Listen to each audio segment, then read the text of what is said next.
The Xenoblade community is one of my favorite communities out there, because without it, I wouldn't be able to do such things like content creation, meeting incredible people, and just having fun with these games.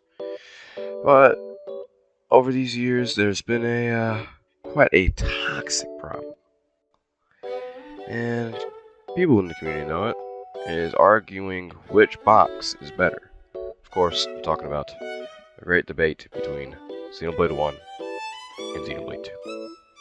It spanned for countless years, for good and worse. I would think mostly worse.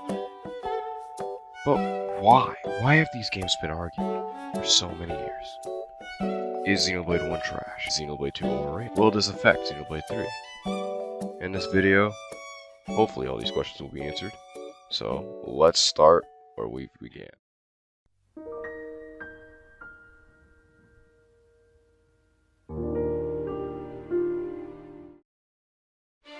Xenoblade Chronicles was released for the Nintendo Wii on June 10, 2010 to widespread critical acclaim. When it was released, it was known as a hidden gem during the Wii's life cycle for many years. The story stars Shulk in a waging war of two factions on the corpses of two titans, the Bionis and the Canis, with the Xenoblade, the Monado, taking center stage, filled with many plot twists along the way. Xenoblade 1 revolutionized JRPG combat with its auto attack and art system, and it was also very easy for a newcomer to get into. This widespread acclaim led to a port, an inclusion of Super Smash Bros. With Shulk, and a remaster on Switch called Xenoblade Chronicles The Definitive Edition. Despite the praise is deserved, it kinda led a very toxic mindset for a small percentage of the fanbase. Alright, before I get into this, it's best to separate Xenoblade 1 fans and Xenoblade 1 elitists. Xenoblade 1 fans, they're just avid enjoyers of the game. They're chill, they love the shitpost, and all that. But most importantly, they can take criticism. Xenoblade 1 elitists, on the other hand, they suck off Xenoblade 1 like it's the second coming of Christ, and quite literally belittle others who don't like Xenoblade 1. It was a little small when Xenoblade X released because the Xenoblade community was much smaller and nicher at the time, but it was more prevalent when Xenoblade 2 launched because new people, plus Xenoblade 1 fans, playing the game, having differing opinions, and causing constant infighting for months. But now, speaking of Xenoblade 2,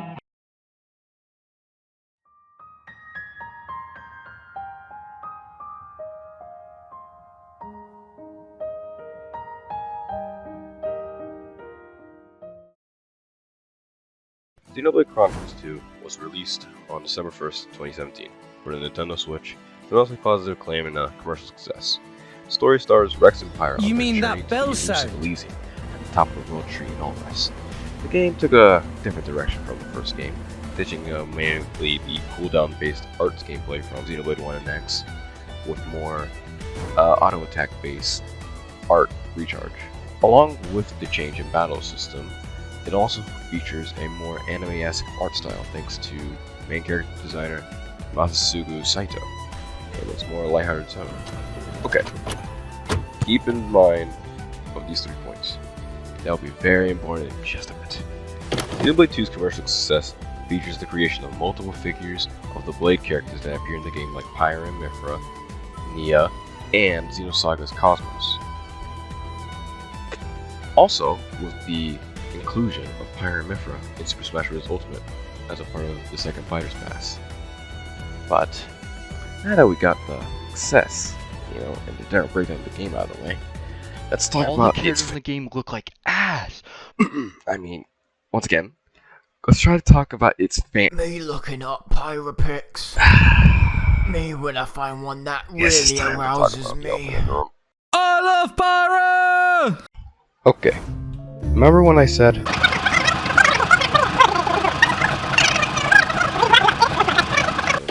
it also features a more anime-esque art style thanks to main character designer Masasugu Saito, and its more lighthearted tone. Okay, keep in mind of these 3 points. That'll be very important in just a bit. Yeah. Now is that time. Xenoblade 2 never really shied away from controversy. Those three factors are kind of like the major problems in that huge controversy bubble. First off, the character designs. The character designs were heavily criticized for their hypersexualization. People using main heroines, Pyra and Mithra, as their examples.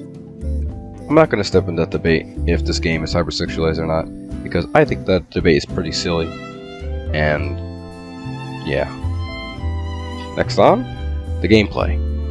Gameplay was criticized for being slow and boring, as compared to Xenoblade 1, where you're constantly moving.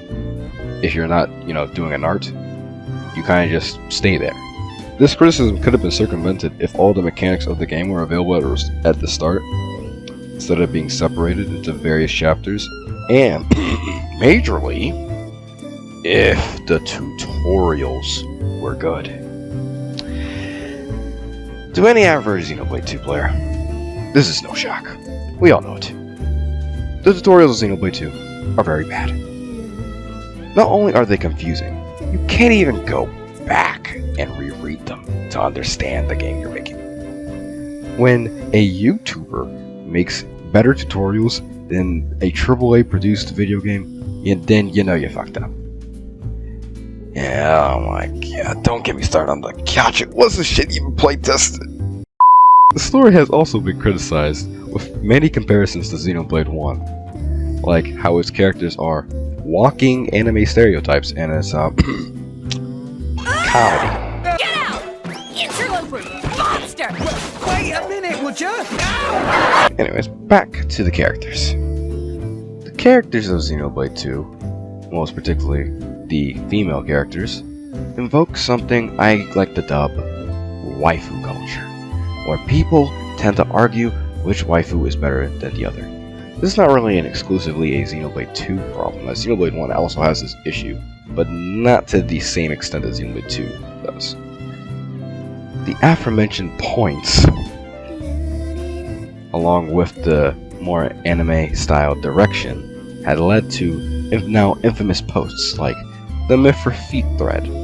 While humorous, but also have attracted people such as But best part, luckily, these type of people don't make up a huge percentage of the Xenoblade 2 community, despite, sadly, to the general public,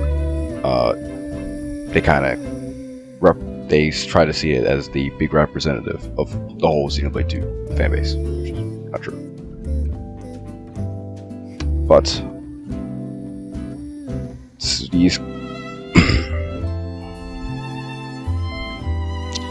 these aforementioned but all of these reasonings and points have led from constant ridicule of the fans and the game from inside the Xenoblade community, but also especially those outside of it. But after all these years, after 5 years, you'll think, damn, Xenoblade 2 may have, came out rough, but, it beat those criticisms. It came out as this greatest game of all time. It had its Wind Waker. I'm just kidding, man. Come on, this is the same game that last year its main character got, slandered for having, a horrible design. Discord reignited about the game when Pyra and Mithra were revealed to be a part of Super Smash Bros. Ultimate.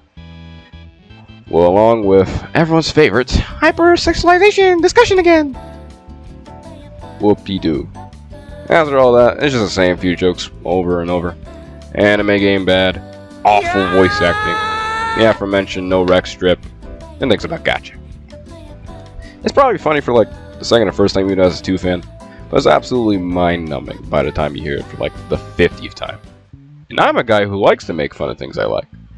Especially with Xenoblade 2 getting its renaissance moment in 2022, with those who initially were hating on the game and dropped it, came back and ended up beating it and loving the game. And these people who are just kind of just trashing it constantly, it feels like they're being parasites, clinging onto the past. Because, you know, hating Xenoblade 2 was the cool thing back in 2017, but it really isn't now. But, you know, sooner or later, those who constantly get berated and picked on will soon fight back. And that's what happens. And then, as soon as it happens, this lovely phrase comes along.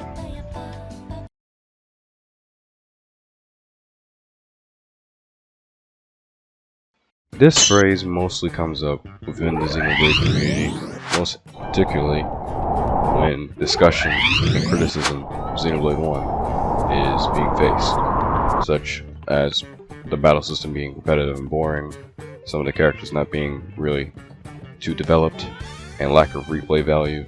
But Xenoblade 1 fans, and more particularly just elitists, mainly see this as toxicity and start using the phrase, why can't we just both like the games? Why can't we like both games? As a way to deflect such toxicity.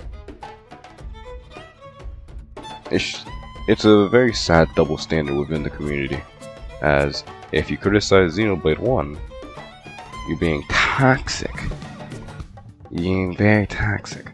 But if you criticize Xenoblade 2, you're revered as a god, a hero, a national treasure. This sadly has been a problem for years, and later on it will just keep getting worse and worse.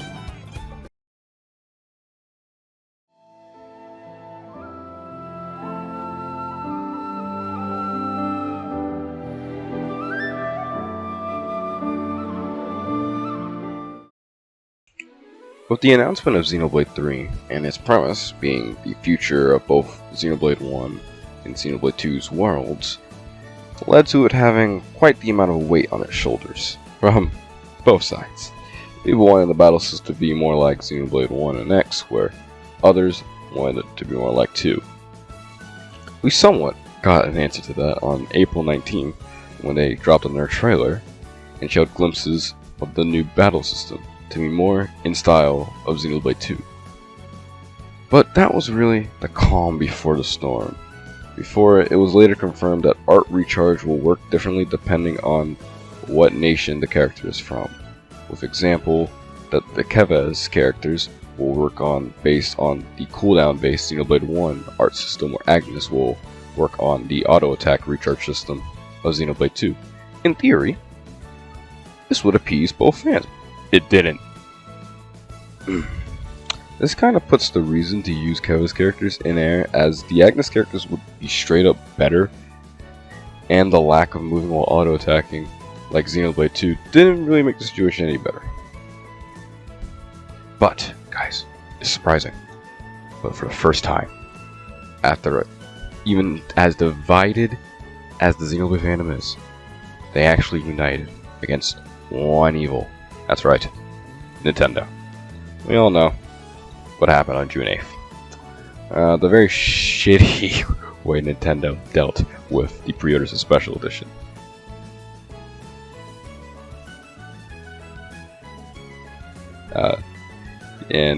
Honestly, they just kind of deserve the shit that they got, because they should have prepared for that, and it's quite embarrassing. But will Xenoblade 3 unite the Xenoblade fandom? Most likely not. Will it cause another divide, or will it be grouped up with Xenoblade 2? Once again, we don't know, but maybe. I don't know. Well, when Xenoblade 3 launches, I hope it will make Xenoblade 1 and Xenoblade 2 fans put their differences aside and just come together and enjoy a new release of a series we love. And it will provide more awareness and praise for not only the Xenoblade franchise, but also other games in the Xeno subseries, like Xenogears and Xenosaga. Instead of constantly putting each other down, let's try to unite as a community. That would be the perfect way to send us into the next era of Xenoblade. Touch me, nigga. You might burn yourself. Don't touch me, nigga. You might burn yourself. We got him hot in this bitch. You throw the water on him. We got him hot in this bitch. You throw the water on him. We got him hot in this bitch. You throw the water on him. We got him hot in this bitch. You throw the water on him. Here we go. Now you see the alcohol spilling, and we got him here to the ceiling. You know we only come to rattle the